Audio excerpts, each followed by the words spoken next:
en petit 2.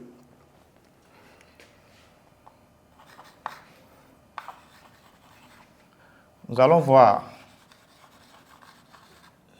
les périodes ou époques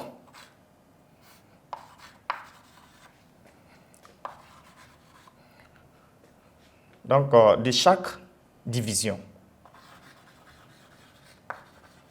De chacune, si vous voulez, des deux grandes périodes, donc de chaque grande division.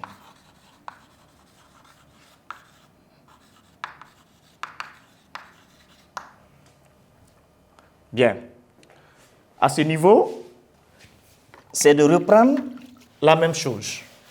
Nous avons la préhistoire et l'histoire. L'invention de l'écriture qui marque le point donc, de division entre les deux. L'invention de l'écriture. Alors, quand on prend la préhistoire est divisée en deux parties. Puis diviser encore la préhistoire se trouve conventionnellement, comme on dit, découpage conventionnel, divisé en deux parties. Donc, une première partie et une deuxième partie.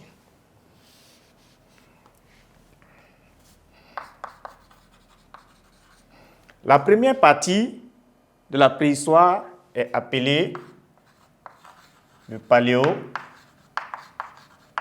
paléolithique. Et la deuxième partie, le néolithique. Donc, la préhistoire est divisée en deux parties, le paléolithique et le néolithique. Donc, on peut revenir précisément sur ça. Donc, on va passer par ça d'abord avant d'aller. La préhistoire comprend ou est divisée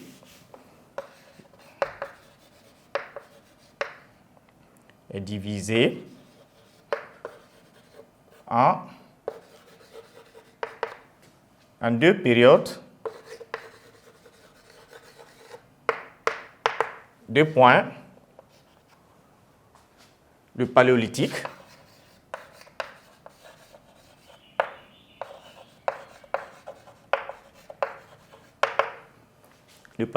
qu'est-ce que c'est? Le paléolithique qu'on appelle encore l'âge de la pierre taillée. L'âge de la pierre taillée ou encore l'âge de la pierre ancienne. Et naturellement, le paléolithique, c'est la première période de la préhistoire, donc qui débute avec l'apparition de l'homme et se termine autour de 10 000 ans, comme ça, moins 10 000 ans avant Jésus-Christ. Donc, et c'est la première grande période, la première longue période de la préhistoire. Donc, on peut retenir que c'est la première période de la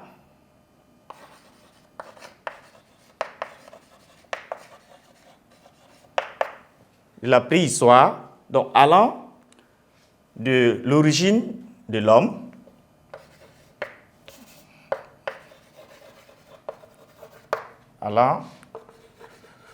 de l'origine, si vous voulez, on peut changer l'apparition.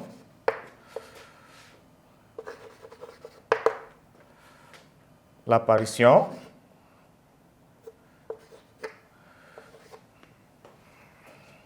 de l'homme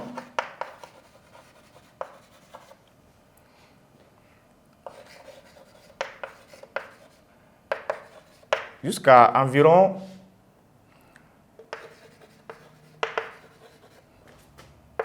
10 000 ans avant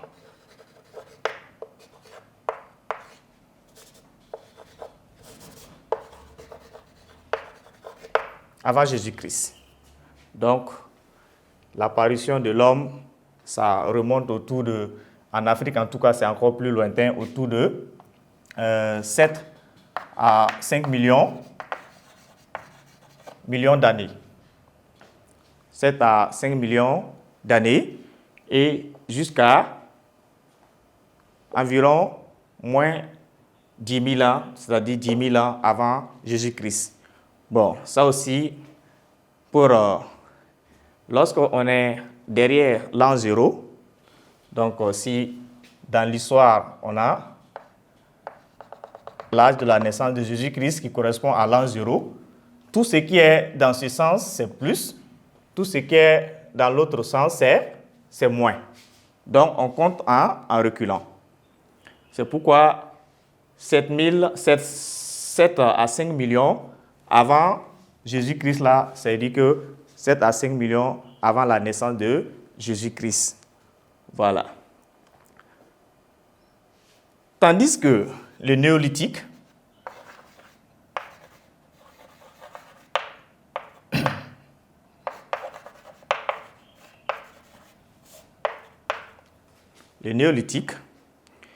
c'est la seconde période de la préhistoire et qui commence donc autour de 8000 ans comme ça avant Jésus-Christ et qui a été marqué par l'invention de l'agriculture et la sédentarisation.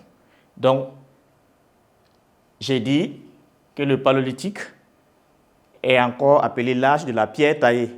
Depuis CM2, on connaît ça.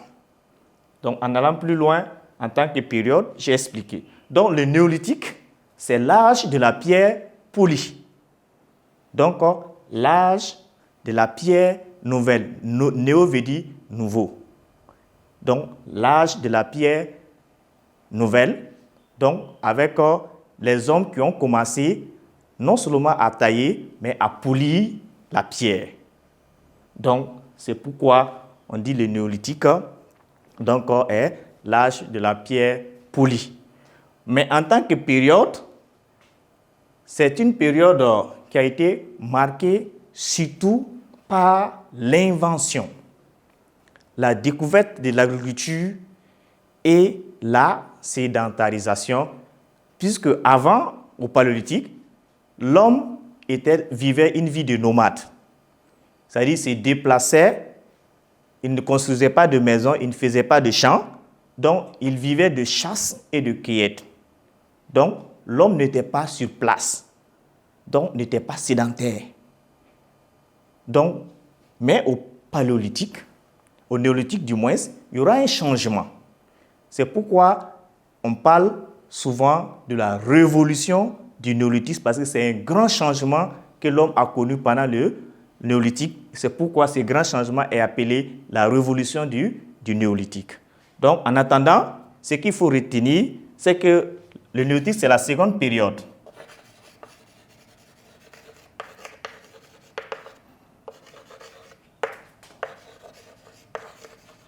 De la préhistoire.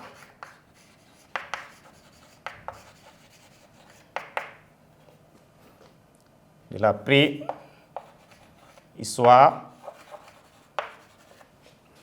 Allant donc de 8000 ans avant Jésus-Christ à l'invention de l'écriture.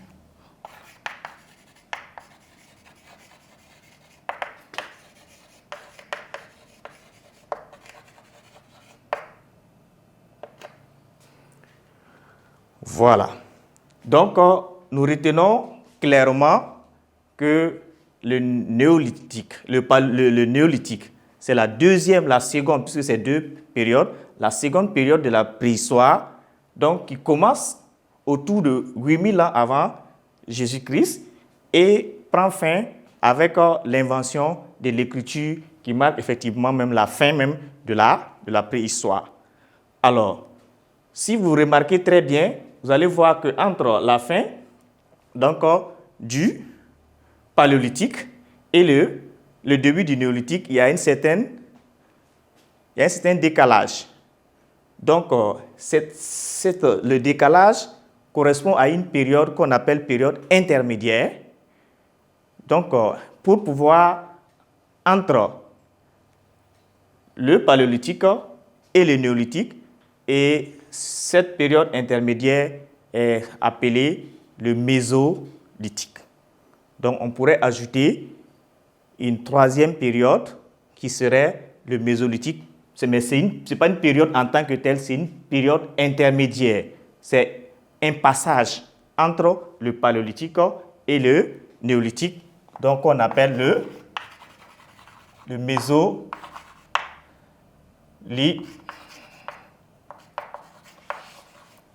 Donc, ça veut dire au milieu entre le paléo et le néolithique. Mésolithique ou période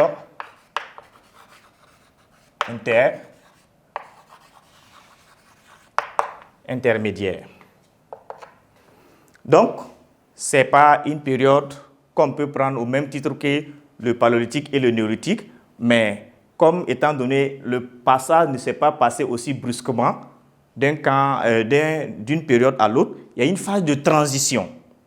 Donc, on appelle le mésolithique, période intermédiaire, donc entre les 10 000 ans et puis 8 000 ans, à peu près 2 000 ans d'intervalle, donc correspond à une période de transition donc intermédiaire au milieu entre les deux grandes périodes.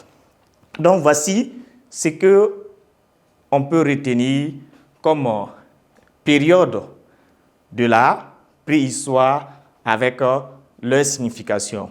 Préhistoire, depuis la classe de CM2, vous savez qu'on vous a dit que le paléolithique, c'est l'âge de la pierre taillée. Le néolithique, c'est l'âge de la pierre polie.